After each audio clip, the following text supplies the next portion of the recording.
Salut à tous, on se retrouve pour cette nouvelle vidéo consacrée donc au débrief de cette dernière course de cette saison 2024 sur le circuit de Barcelone avec un débrief, je rappelle, un petit peu plus réduit, dans un format un peu plus réduit. Et ensuite en deuxième partie de vidéo, on va se voir deux actualités. On va parler du nouveau logo mais aussi de la nouvelle identité visuelle du MotoGP qui fait clairement polémique, on a pu voir de nombreuses critiques, et je vais vous donner aussi un petit peu mon avis là-dessus, et on va donc terminer par les propos d'Enea Bastianini, clairement en colère contre Aleix Espargaro. Bref, j'espère que ça va vous plaire, pensez au petit like, à vous abonner, allez, on est parti. Et on va donc démarrer par ce débrief, on va dans un premier temps se voir le top 5, après on va parler un petit peu de la performance des pilotes français, on va revenir aussi sur quelques autres performances en dehors donc du top 5, on parlera évidemment du classement du championnat du monde et du championnat du monde d'un point de vue général, et on terminera par ma note donc de cette course, mais surtout aussi par mon point de vue un petit peu de cette saison 2024 qui vient donc de se clôturer.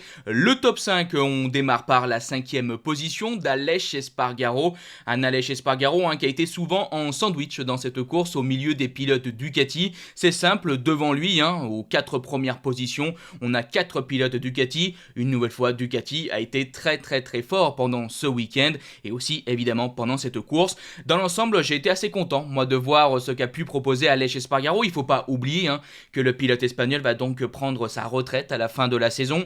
Et on peut quand même se le dire, dans cette deuxième partie de saison, on a quand même vu qu'Aleix Espargaro était un cran en dessous que ce qui nous avait habitués ces derniers temps avec l'Aprilia. Et moi, ça m'a fait plaisir de voir ce dernier week-end où on a retrouvé du grand Aleix Espargaro. Et ouais, c'était, je trouve, une belle lettre d'adieu au MotoGP. Alors, je m'attarde pas plus réellement sur sa performance et sa bataille qu'on a pu avoir par exemple face à Enea Bastianini, parce que justement, on va en reparler dans le dernier sujet de la partie actualité. Mais bref, dans l'ensemble, très content de ce qu'on a pu voir dans ce dernier week-end d'Aleix Espargaro et hâte de voir évidemment sa presque nouvelle vie, si on peut dire ça comme ça, en tant que pilote test chez Honda. Il va y avoir du boulot. Quatrième, c'est donc Alex Marquez qui signe aussi un très bon dernier week-end. On a retrouvé aussi un Alex Marquez intéressant, que ce soit lors du week-end de Sepang, mais comme on avait pu le dire, à Sepang, on sait que la piste, voilà, c'est un circuit qui lui réussit bien, il est vraiment rapide là-bas.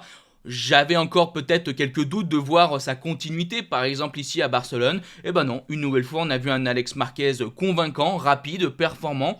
Donc ouais, ça fait vraiment plaisir aussi pour Alex Marquez qui termine bien l'année. Alors je sais pas vraiment qu'est-ce qu'il faut dire d'Alex Marquez au cours de cette saison 2024. Il y a eu du bon, il y a eu du moyen et je pense que ça résume un peu sa saison. Je pense qu'Alex Marquez a été dans l'ensemble quand même assez moyen au cours de cette saison 2024. Est-ce qu'on attend véritablement plus de lui ? Je sais pas, c'est quand même techniquement un double champion du monde. Alors pas en MotoGP, champion du monde en Moto3, champion du monde en Moto2. Oui, c'est vrai qu'il a une GP23, mais ça reste quand même cette GP23, j'ai presque envie de dire la deuxième meilleure moto du plateau. Donc ouais, Alex Marquez a été quand même, je pense que c'est le mot, moyen au cours de cette saison 2024.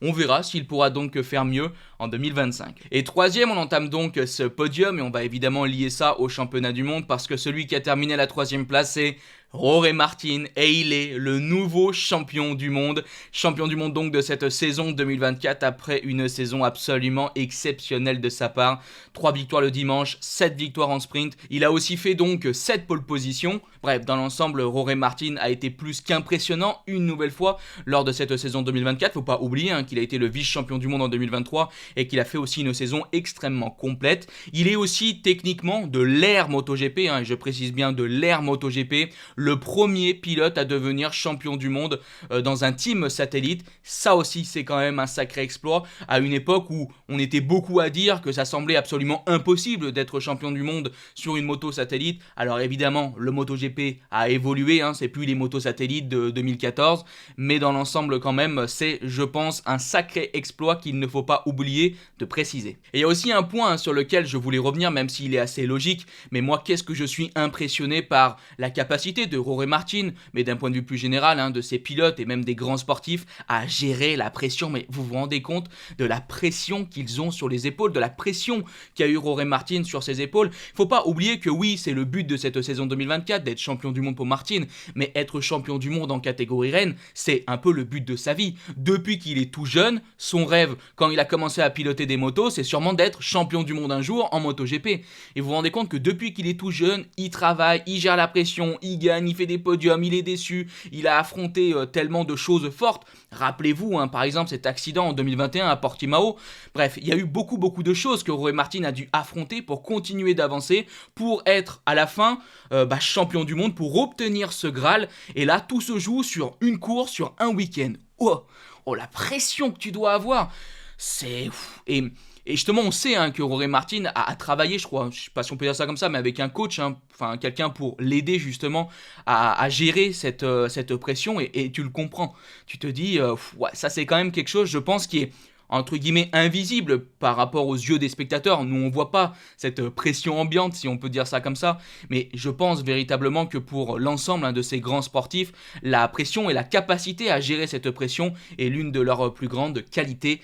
C'est, je trouve, extrêmement impressionnant. Donc bref, d'un point de vue général, évidemment, un immense bravo à Jorge Martin qui a pu aussi quand même fêter ce titre sur le podium, et ça j'ai trouvé que c'était vraiment très beau.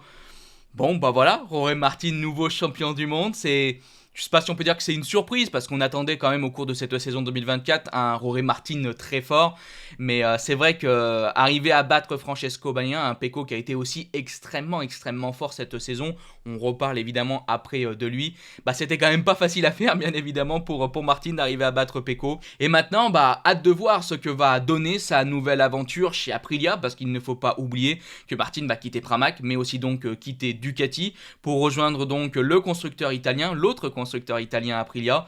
Et ça va être un sacré défi. Il faudra voir aussi s'il va donc porter le numéro 1. Moi, ça, c'est vrai que ça m'intéresse aussi. Alors bon, c'est un petit quelque chose, mais est-ce qu'on va avoir de nouveau ce numéro 1, mais du coup pour un autre pilote et sur une autre moto? Moi, je vous avoue que le numéro 1 sur l'Aprilia, ça me plairait bien. Mais bon, vous savez que ce numéro 1, des fois, n'est pas trop aimé. Il y a aussi des questions, évidemment, de marketing. Donc, on verra ce que fera donc Jorge Martin pour la saison prochaine. Et pour continuer, en tout cas, du point de vue du podium, on arrive à la deuxième position de Marc Marquez. Un Marquez qui aura vraiment tout donné dans cette course pour essayer de tenir le rythme de Pecco et évidemment d'essayer d'aller gagner cette course ici à Barcelone. Marquez, je crois, qui a déclaré qu'il était concentré comme s'il jouait le titre de champion du monde. C'est vous dire.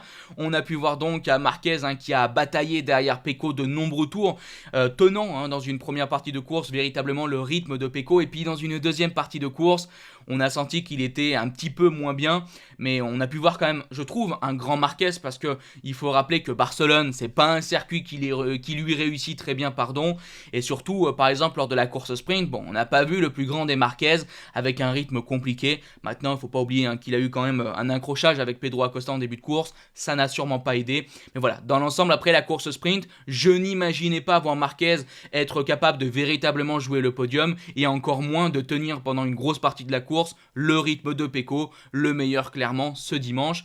Donc ouais, bravo à Marc Marquez, encore une belle course, un beau podium ici donc à Barcelone. Maintenant c'est vrai que j'ai un peu envie de revenir sur sa saison 2024, on a pu voir de très belles choses de la part de Marc Marquez. Alors ça a mis aussi un petit peu de temps, par exemple du point de vue des victoires, mais finalement Marquez est allé en chercher plusieurs. Alors bon, il a lutté entre guillemets quand même un petit peu pour le championnat du monde, mais c'est quand même entre guillemets parce qu'il y a eu toujours quand même des écarts importants, mais en début de saison il y avait quand même des espoirs. C'est vrai que pas mal de personnes imaginaient que Marquez avait des chances de remporter ce championnat du monde dès cette première année donc chez Ducati. Bon, finalement ça n'a pas été le cas, mais Marc Marquez s'est battu aux avant-postes, et vous savez que justement ici à Barcelone il y avait une bataille aussi au championnat du monde en dehors de Martin et Pecco, c'était cette troisième place, et justement Marquez avec ce beau résultat est allé chercher la troisième place du championnat du monde face à Enea Bastianini. Donc ça c'est quand même pas rien de finir devant un pilote usine avec une Ducati 2024, donc ouais, un grand bravo à Marquez. C'est vrai que on a senti quand même que cette saison, l'écart entre la GP23 et la GP24 était quand même plus grand que ce qu'on avait l'année dernière par rapport à la 23 et à la 22. Et Marquez a donné, je pense, beaucoup de lui-même, entre guillemets, pour essayer de rééquilibrer, on va dire, la tendance, si on peut dire ça comme ça. Et on a eu des très belles courses, on a eu quand même de très belles batailles. On se rappelle par exemple de Jerez, cette bataille entre Pecco et Marquez, c'était vraiment cool. Je me rappelle là d'un coup évidemment aussi de l'Australie avec cette victoire face à Jorge Martin. Il y a eu aussi la surdomination du week-end d'Aragon. Donc au cours de cette saison 2024, on a pu voir quand même aussi de très très belles choses de la part de Marc Marquez. Maintenant, je dois bien vous admettre que j'ai extrêmement hâte de voir ce qui va se passer en 2025 parce que je rappelle que le pilote espagnol a donc signé chez les Rouges, chez Ducati Usine pour cette future saison. Et là, j'espère qu'on verra tout le long de l'année, de manière régulière, un Marc Marquez capable de jouer la victoire, mais surtout capable de se battre pour le championnat du monde d'une façon véritablement concrète. On verra bien comment tout ça évoluera. C'est vrai que dans un premier temps, on peut imaginer que ça sera le cas, mais bon, on ne sait pas de quoi est fait demain. On continue en tout cas maintenant avec la première position et donc le vainqueur de cette course du dimanche, Francesco Bagnaia. Et oui, une nouvelle fois, le pilote italien remporte une course le dimanche. C'est aussi lui qui a gagné la course sprint. On a donc 7 victoires en course sprint pour Pecco. On a aussi donc 11 victoires lors du dimanche pour Bagnaia. Et ça, c'est... Vous vous rendez compte quand même, on a eu 20 courses. Pecco, le dimanche, on a gagné 11 sur 20 et il n'est pas champion du monde. C'est là que tu te rends compte que les erreurs, évidemment, qu'a fait le pilote italien, ou en tout cas les faits marquants qu'on a pu avoir pendant la saison où on a perdu des points, ont coûté extrêmement cher. Alors je sais pas si ça sert à quelque chose de vraiment donner un exemple précisément. Il y a eu plusieurs faits marquants qui ont fait que... Mais tu te dis, quand tu gagnes 11 courses sur 20, que tu gagnes aussi 7 courses sprint, t'es pas champion du monde.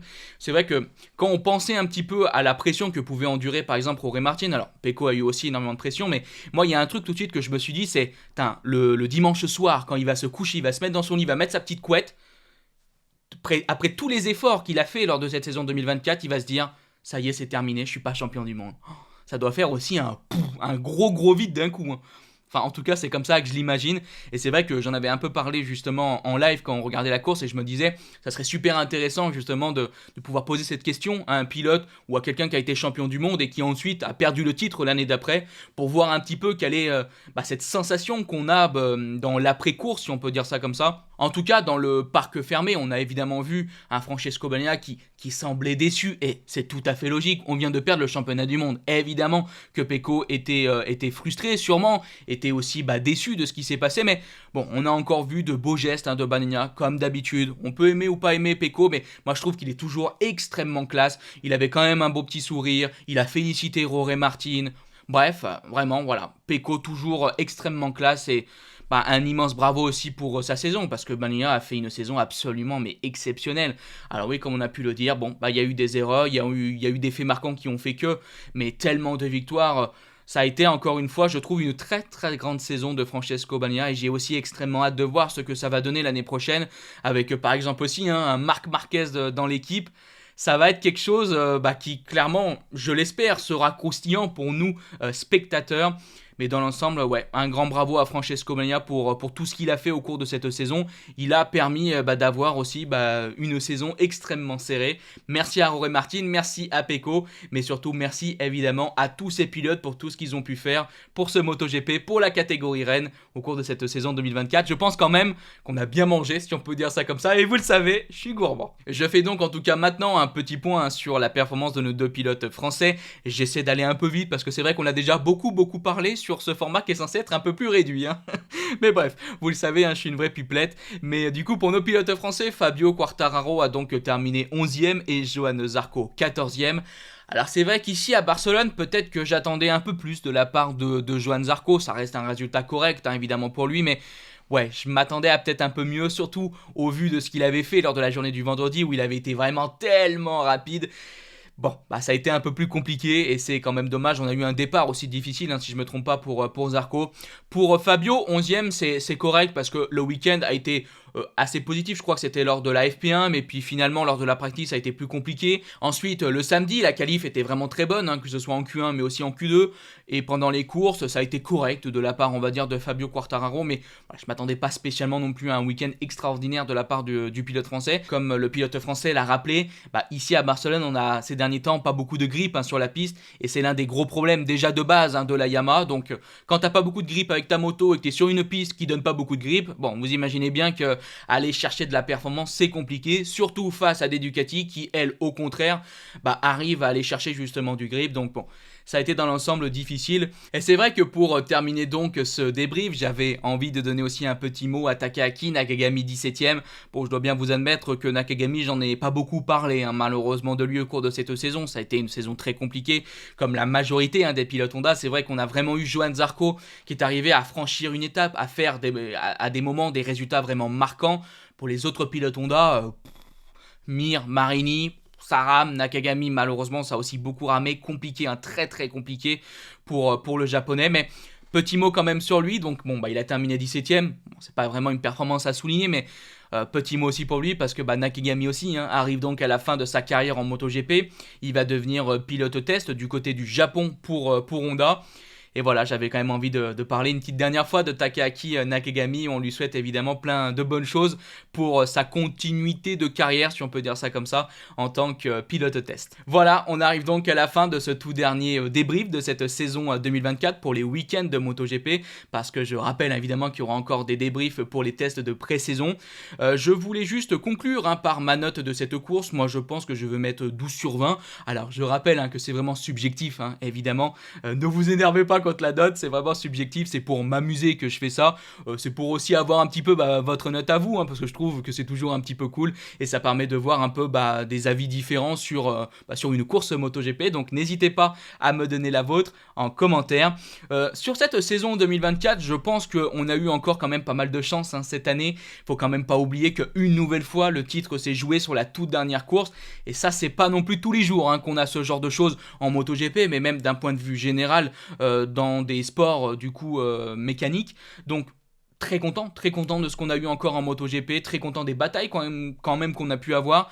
Évidemment, je pense qu'on est tous d'accord pour dire qu'on en veut encore plus, qu'on voudrait encore plus de dépassements, qu'on voudrait encore plus évidemment de baston, je suis le premier à le dire, et je vais revenir là-dessus, même si je veux pas tourner dans du négatif parce que la saison est vraiment très positive. Mais c'est vrai qu'on aimerait aussi avoir un peu plus de constructeurs qui se battent devant et qui sont véritablement capables de jouer le championnat du monde, parce que c'est une chance et c'est une richesse pour la catégorie Rennes. On a de nombreux pilotes qui se battent quand même pour le championnat du monde, mais dans l'ensemble, c'est très souvent des pilotes Ducati, et on aimerait bien que ce soit aussi des pilotes KTM, des pilotes Aprilia qui se battent jusqu'à la fin donc de cette saison pour le championnat du monde. Bon, en tout cas, voilà, un très très grand merci donc d'avoir suivi ce format débrief de week-end de MotoGP tout le long de cette saison 2024. Maintenant, je rappelle que moi, les vidéos vont évidemment continuer. On ne s'arrête pas, c'est la fin de la saison, mais les vidéos consacrées à l'actualité, il va évidemment en avoir. Et justement, en parlant d'actualité, on passe à la deuxième partie de cette vidéo consacrée à l'actualité du MotoGP. Et on va tout d'abord commencer par la polémique qu'on a pu avoir sur le nouveau logo du MotoGP. Et oui, si vous avez raté ça, le MotoGP a donc décidé de changer son logo pourtant historique qui moi me plaisait beaucoup. Et on a décidé de s'offrir une nouvelle identité visuelle, et ça peut se comprendre. On va aussi normalement avoir le rachat de Liberty Media, et peut-être que le MotoGP veut tourner une page de son histoire, et évidemment avoir un nouveau logo, une nouvelle identité visuelle est un choix qui est donc compréhensible. Mais derrière, il faut donc que le logo soit évidemment bien, il faut qu'il plaise, c'est quand même mieux. Et il faut le dire, beaucoup de gens ne sont pas satisfaits de ce nouveau logo. Et ce nouveau logo du MotoGP, le voici, mais vous avez aussi donc les nouveaux logos des deux petites catégories, Moto2 et Moto3, mais aussi de la catégorie Moto E. Comme vous pouvez le voir, on a donc deux versions de ce logo, la version longue entre guillemets, la version complète, et la version contractée. Et je dois vous le dire, moi aussi, je suis très mitigé sur ce nouveau logo. Et même d'un point de vue général, sur ces nouveaux logos. Alors attention, je ne veux pas jouer au vieux ronchon qui n'aime pas le changement, comme j'ai pu déjà vous le dire. Je comprends que le MotoGP soit peut-être en ce moment en train de tourner une page de son histoire, et je comprends qu'on change de logo, et j'accepte que l'ancien logo qui moi me plaît beaucoup disparaisse, je l'accepte. Mais par contre, il faut que derrière, on nous sorte un logo qui soit vraiment intéressant, qui plaise. Et comme j'ai pu déjà vous le dire, de ce que j'ai vu moi, pour le plus grand nombre, j'ai l'impression que ce logo, il passe pas du tout. Et moi, je vais vous le dire, ce nouveau logo, je le trouve pas horrible. Je trouve pas que c'est un design qui est horrible, c'est ok.